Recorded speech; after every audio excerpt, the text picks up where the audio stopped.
All right, you guys are gonna get to come along with me on a road trip in the old Miata. Ooh, listen to that purr. What's up, TRT community? Let's help each other. All right, I thought we would get out of the office, we'd get out of the studio, out of the house, and come here and film this one in the great outdoors today. We're at an area close by my house called Nakalula Falls. Have you ever heard of that here in Alabama? If you have, leave a comment below. Nakalula Falls. There's actually a legend behind this place, and I'll tell you about it at the end of the video if you want to stick around and hear about that. Otherwise, you're here to have some questions answered, or to at least hear what the most common questions are that I get on my channel, and we're gonna cover those. I get anywhere from 2 to a dozen comments a day and questions and things like that, and I try to answer all of them, except for the ones that are like, yeah, I got a question. This is dumb.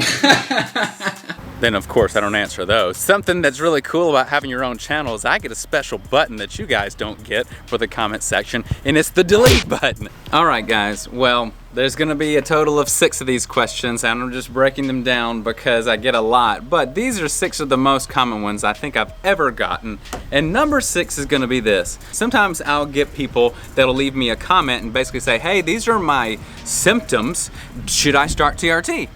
And basically, here's the answer. I don't know. I really can't tell you whether you should start it or not. Let's say, what if I said yes?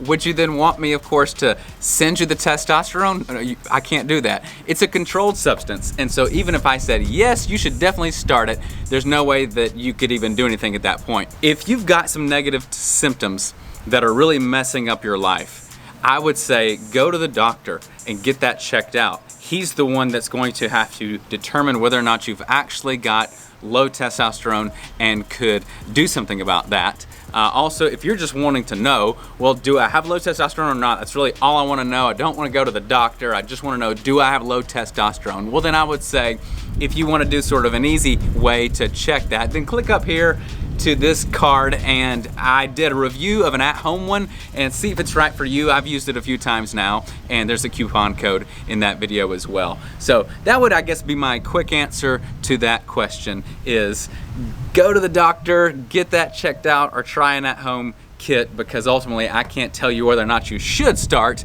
But I also did make a full video all about that whole topic, and it's gonna be in the link below if you want a much more thorough answer on that one. All right, next, number 5. Another really common one that I've gotten is something that's like this. How long will I have to inject testosterone, or how long will I have to inject until my own testosterone will kick in again and make everything normal for me again? All right, here's my answer to that one. You've got to think about testosterone like someone that has severe diabetes. You've kind of got to think of them similarly, and here's why. Someone with severe diabetes is always, for the rest of his or her life, going to have to inject insulin because their body's not making insulin on its own anymore. They have to inject insulin now in order to function properly, right? All right, it's the same for those of us that truly have hypogonadism. Our testes are no longer producing sufficient amounts of testosterone anymore. They're just not, and they're never going to ever again. We're going to have to inject testosterone. There's a little train that drives around this place. That's probably what you heard. Sorry for that noise. We're always going to have to inject testosterone for the rest of our lives because our testes are never going to produce sufficient amounts of testosterone ever again.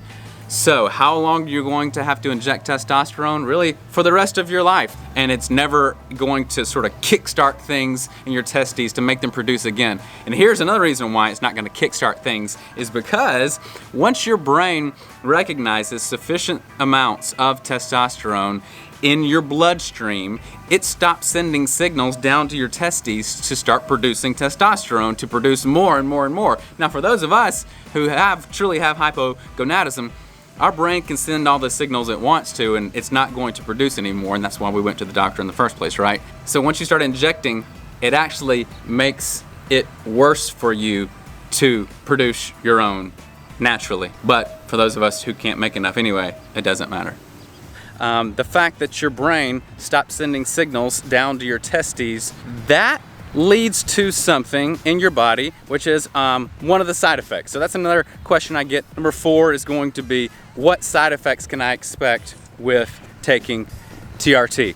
Okay, well, one of the side effects everyone's going to experience, unless you take something called HCG, is testicular atrophy. It's just sort of a taboo subject among us men who are having to be on TRT. We will suffer from testicular atrophy, which isn't as big of a deal as everyone seems to think that it's going to be. Okay, I know in our culture and in our movies, in our media and all other things, someone's bravery and someone's courage is measured by the size of his testicles, right? I mean, there's even a saying, we all know that saying, like, oh, his stuff must be huge because he just did some really brave feat, right?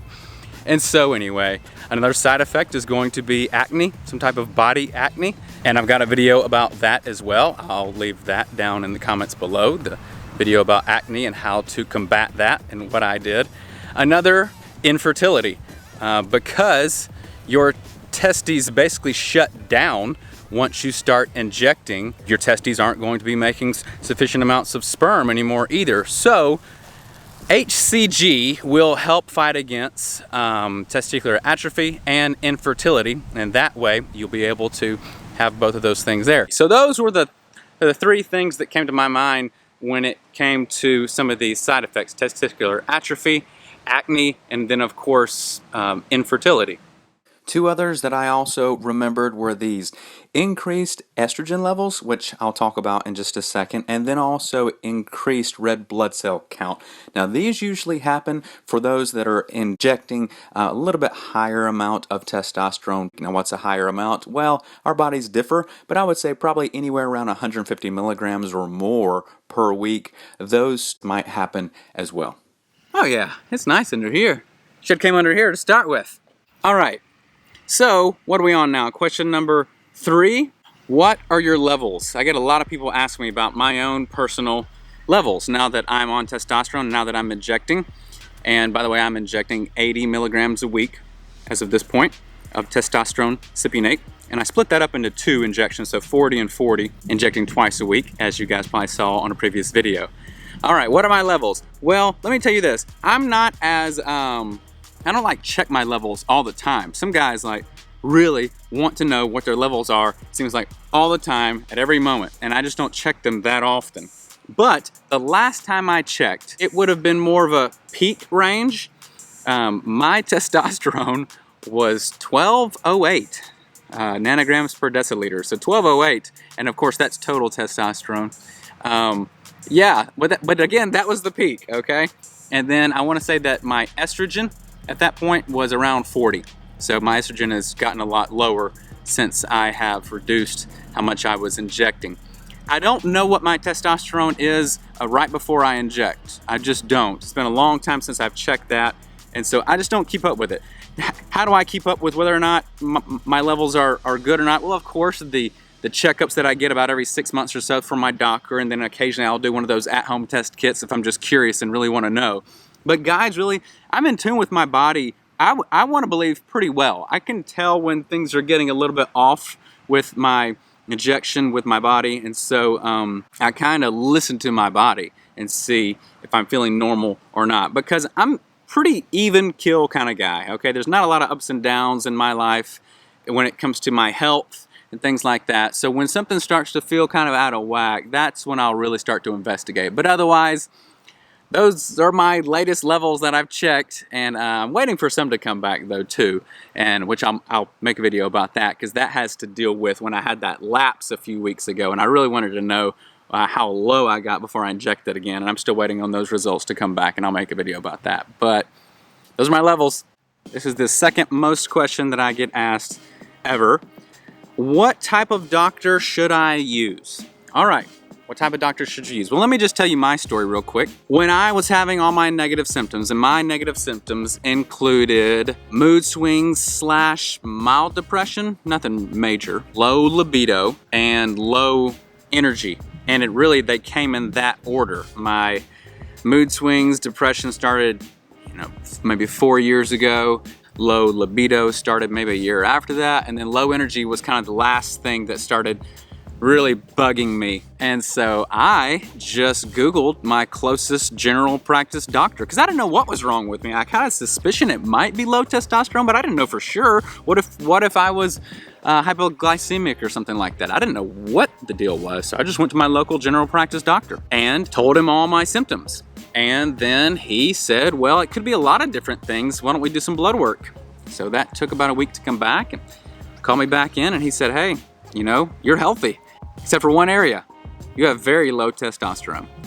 And so, guys, he is not completely educated on all things TRT. He's really not. But I've stuck with him, number one, because he's a lot more inexpensive than a specialist. Number two, I've got a pretty basic case of just your kind of poster child of low testosterone. There's nothing really unique about my case, so if I just inject the testosterone that I don't have, then I feel fine. There's other kinds of low testosterone. There's secondary, well, they call it secondary hypogonadism, and then there's even tertiary. If I had one of those, then I'd probably want to go to a specialist, because I would actually need to go to a specialist at that point because it gets a lot more complex. But I've got primary hypogonadism, which is the most common one, which just means the problem's in my testes. They're just not producing enough testosterone anymore. So I've stuck with him. He's nice, and he just makes it easy for me. Now, where he doesn't make it easy for me is, again, like I said, he just doesn't know everything about low testosterone. And so that's made me have to sort of do some of my own homework, but guess what? That's just made it so I have been able to make more videos. So if it's just primary hypogonadism, general practice doctor would be fine. Now your next question might be, well, how do I know which one I've got? Yes, if you want to figure out, well, where's this problem coming from? Are my testes broken, or is there something wrong with my glands up there that they're not sending the right signals to my testes, which would be secondary hypogonadism. If you want to figure out which one you've got, well, then you need to actually go to a specialist. Thankfully, my doctor just said, low testosterone, okay, here's testosterone, start injecting. Had the problem been secondary or tertiary hypogonadism, that would have been actually the wrong route to take. But thankfully, since I'm one of the common cases out there, it worked for me. I have gone to a specialist once, and it was just really expensive. And at the end of the consultation, pretty much just basically said, well, you look fine, just keep doing what you're doing, and you'll probably be okay. And I was like, thanks, here's $200.